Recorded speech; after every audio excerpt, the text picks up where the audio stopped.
Si on voit un petit peu à travers l'histoire, combien Avraham, Yitzhak, Yaakov, Moshe, Aaron, tous ces grands, nos patriarches, tous ces grands tzadikim, ont réussi à aller envers et contre tout, contre une société tout seul.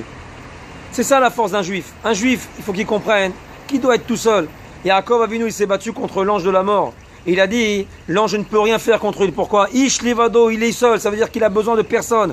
Il arrive tout seul à faire la guerre parce qu'il est avec Akadosh Baruch Hu. C'est ça un juif. Le Midrash nous dit, un juif on le compare à un poisson. Pourquoi?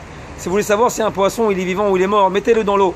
Si vous voyez qu'il va avec le courant, c'est un signe qu'il est mort. Mais si vous voyez qu'il va contre le courant, c'est un signe qu'il est vivant. Un juif, c'est exactement la même chose. Quand un juif il va contre le courant, c'est un signe qu'il est vivant. Quand il va avec le courant, c'est un signe qu'il est mort. De quelle mort ici? On ne parle pas d'une mort physique, mais on parle d'une mort spirituelle. Il faut savoir se battre contre le courant, envers et contre tout. Et c'est pour ça que la Torah, elle émette, depuis la création du monde jusqu'à la fin des temps, on n'adapte pas la Torah à ce monde, mais ce monde qui s'adapte à la Torah.